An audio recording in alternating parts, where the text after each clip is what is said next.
کرزئی صاحب پاکستان کی مدد سے صدر بنے افغانستان کے، پھر انہوں نے پاکستان کے خلاف سازشیں شروع کر دیں۔ اشرف غنی صاحب پاکستان کی مدد سے صدر بنے، ان کو یہاں جی ایچ کیو میں بلا کے گارڈ آف آنر دیا گیا، انہوں نے پاکستان کے خلاف سازشیں شروع کر دیں۔ اور یہ افغان طالبان کے بارے میں تو پوری دنیا کہتی تھی یہ پاکستان کی پراکسی ہیں، اب یہ بھی پاکستان کے خلاف سازشیں کر رہے ہیں۔ کیا وجہ ہے کہ یہ سارے ایک دوسرے کے نظریاتی مخالف ہیں، اشرف غنی، حامد کرزئی، افغان طالبان، لیکن پاکستان کے خلاف سارے متحد ہیں؟ اس کی کیا وجہ ہے؟ دیکھیں، it is very unfortunate, Pakistan نے ہمیشہ یہی سمجھا کہ افغانستان ہمارا نیبر ہے، ہماری کلچرل ٹائز ہیں، ریلیجس ٹائز ہیں، اور میں یہ سمجھتا ہوں کہ ہمارے انٹرسٹ میں ہے کہ جب اس خطے میں سب سے ورسٹ اینیمی ہمارا انڈیا ہے تو ہم اپنے اور نیبر میں دشمن پیدا نہ کریں۔ دیٹ از دی ریزن کہ آپ ہر کسی کے ساتھ اچھا کرتے رہیں۔ طالبان کے لیے بھی بہت سی آپ نے دیکھا کہ بہت کچھ ہے۔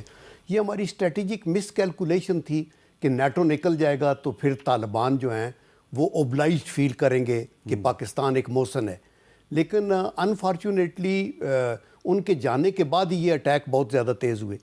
پھر انڈیا کا جو اپنا پیسہ ہے، جیسی افغانستان کی ایک کمزوری پیسہ بھی ہے، جو کہ انڈیا کے سیکیورٹی نیشنل سیکیورٹی ایڈوائزر نے کہا تھا کہ یہ سیلیبل ہیں اور ان کو جتنا پیسہ چاہیے ہم دیں گے اور ہم استعمال کر رہے ہیں۔ تو میں یہی سمجھتا ہوں کہ وہاں چونکہ کچھ ایلیمنٹس ایسے ہیں، جب پہلے کمیونزم کا ایفیکٹ تھا افغانستان میں، اور اس کے بعد انڈیا کا ان کی انویسٹمنٹ، دیکھیں انڈیا اپنے کسی نیبر کار کے ساتھ ناراضگی ہے، لیکن نیبر سے ہٹ کے افغانستان میں، آپ کا خیال ہے کہ یہ افغانستان میں جو انڈیا کا انفلوئنس ہے اس کی وجہ سے سازش ہوتی ہے ہمارے خلاف؟ یا آف کورس اس کی وجہ سے سازش ہوتی ہے، اور پھر یہ جو لوگ پرو انڈیا یا پرو کمیونزم کا یہ اینٹی پاکستان ہے، وہ یہ طالبان جیسے گروپ کو بھی کہتے ہیں کہ آپ تو سب سروینٹ ہیں پاکستان کے، آپ ان کے محتاج ہیں۔ تو یہ ثابت کرنے کے لیے کہ نہیں ہم بڑے انڈیپینڈنٹ ہیں، تو میرے خیال میں انہوں نے اچھا ارشد ملک صاحب، انڈیا کا ذکر آ رہا ہے بار بار، تو راج ناتھ سنگھ کا بیان تو آپ نے سن لیا ہوگا، ذرا میں آپ کو سنوانا چاہتا ہوں کہ پھر آپ اس پہ کمنٹ کریں اپنا۔ آج سندھ کی بھومی، میرے بہنوں بھائیوں، یہ بھارت کا حصہ بھلے ہی نہ ہو، لیکن سبھیتاگت روپ سے سندھ ہمیشہ بھارت کا حصہ رہے گا۔ اور جہاں تک زمین کی بات ہے تو بارڈرز تو بدل سکتے ہیں، کیا پتا کل کو سندھ بھارت میں پھر سے واپس آ جائے۔ اچھا ارشد ملک صاحب، یہ پہلے بھی اس طرح کے وہ پرووکیٹو قسم کے سٹیٹمنٹ دیتے ہیں، لیکن سندھ کے بارے میں انہوں نے بات کی ہے، پہلے یہ بلوچستان کے بارے میں بات کرتے تھے۔ کیا آپ کو لگتا ہے کہ یہ جان بوجھ کے انہوں نے ایک ایسی سٹیٹمنٹ دی ہے کہ جب پاکستان اور افغانستان کی کشیدگی ہے تو ایسی سٹیٹمنٹ دی جائے کہ تاثر ملے کہ انڈیا اور افغانستان مل کے پاکستان کو ڈس ممبر کرنے کی کوشش کر رہے ہیں؟ ہمیں اس میں کوئی شک نہیں کہ ہندوستان کے عزائم کیا ہیں۔ اگر آپ ہسٹری کو ٹریس بیک کریں تو انہوں نے کبھی بھی ہمیں دل سے تسلیم نہیں کیا۔ اگر ہم چاہیں تو ہم بھی بات کر سکتے ہیں کہ ہمارا حیدرآباد پہ حق ہے، ہمارا پنجاب پہ حق ہے، ہم ایسی بات نہیں کرتے۔ ہم تو یہ انٹرنیشنل جوناگڑھ نے تو اعلان کر دیا تھا کہ میں پاکستان میں شامل ہو رہے ہیں۔ کشمیر کو بھی اگر آپ دیکھتے ہیں تو یہ وہ بھیانک بیانات ہیں، یہ وہ بوکھلاہٹ والے بیانات ہیں جو کہ بجائے عمل لانے کے آپ کے اندر مزید نفرت اور مزید ایسی تحریک پیدا کرتے ہیں کہ ہم دونوں طرف سے ان کو سٹرینگولیٹ کریں۔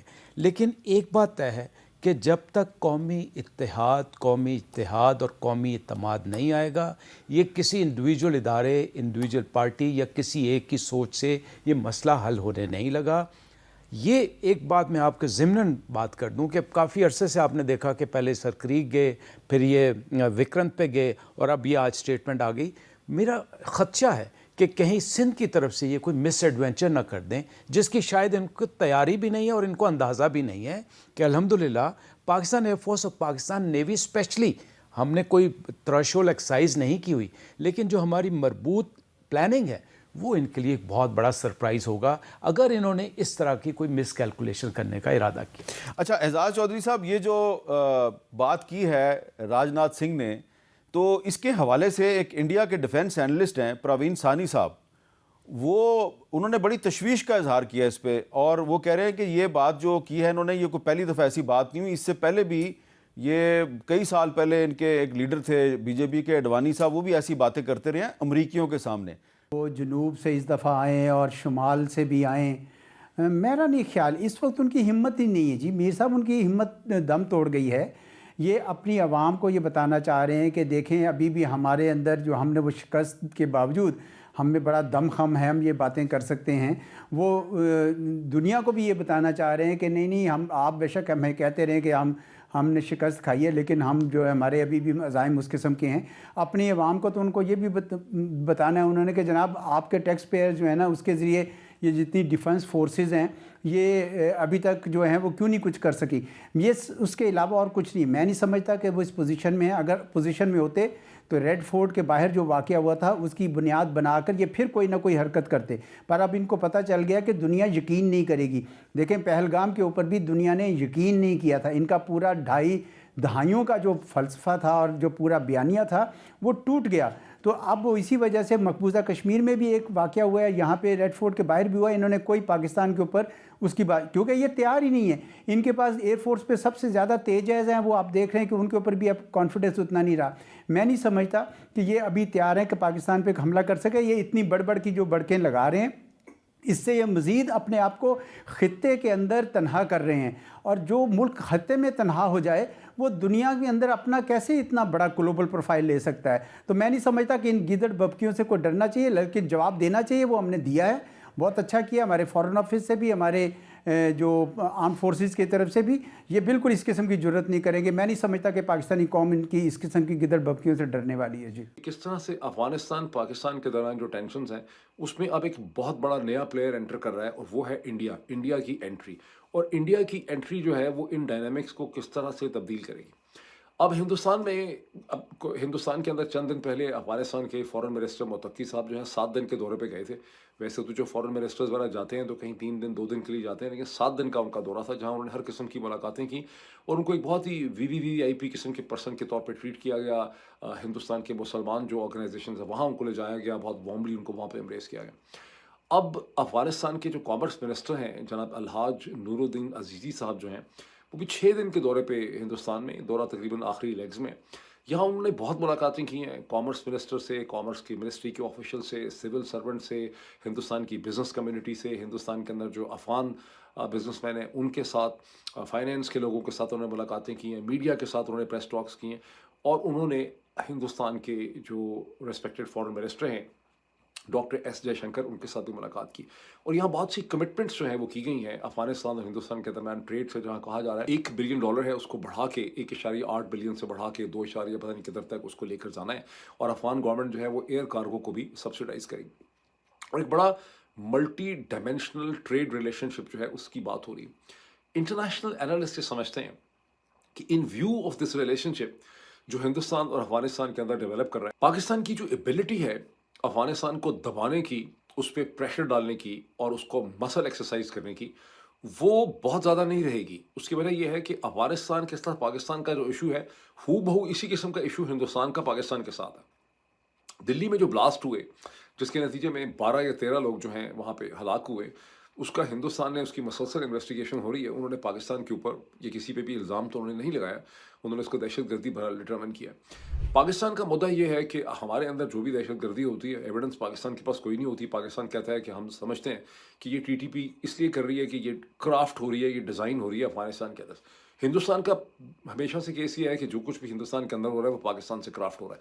تو یہ ایک سینڈوچ قسم کی ریلیشن شپ ہے. اس میں پاکستان جو ہے وہ افغانستان اور ہندوستان کے درمیان سینڈوچ ہو جائے گا, جس کو 2 فرنٹ سچویشن کہتے ہیں. ایک ہی کاز ہے پاکستان کا افغانستان کے خلاف, انڈیا کا پاکستان کے خلاف. یہ جو بھبڑ بھوسا پاکستان نے بنایا ہوا ہے کہ ہم نیوکلیئر ہیں اور ہم دیکھ لیں گے اور 7 مئی کو ہم نے یہ کر دیا تھا, یہ بہت سسٹینیبل قسم کی سچویشن نہیں ہے. پاکستان کی موجودہ رجیم پاکستان کو ایک بہت ڈیفیکلٹ قسم کی سچویشن میں, ایک بہت تنگ راستے کے اوپر لے کر جا رہے ہیں, خاصے مشکل قسم کے راستے کے اوپر. اسی سچویشن میں اگر آپ دیکھیں کہ ہندوستان کے جو ڈیفنس منسٹر ہے راج ناتھ سنگھ ہمیشہ irresponsible بات کرتے ہیں. انہوں نے 2 دن پہلے جب سندھی ہندوستانیوں سے وہ بات کر رہے تھے تو انہوں نے کہا کہ سندھ ہندوستان کی تہذیب کا ہمیشہ سے حصہ ہے, بارڈرز ہمیشہ ایک طرح کے نہیں رہتے, بارڈرز چینج بھی ہو سکتے ہیں, ہو سکتا ہے سندھ دوبارہ ہندوستان کا حصہ بن جائے. ویسے میں اس کو پرسنلی طور پہ پولیٹیکل ریٹرک کے طور پہ سمجھتا ہوں کہ انہوں نے ایک اسٹیٹمنٹ دے دی ہے, بیکاز یہ تو ایک ہمیشہ سے 70 سال سے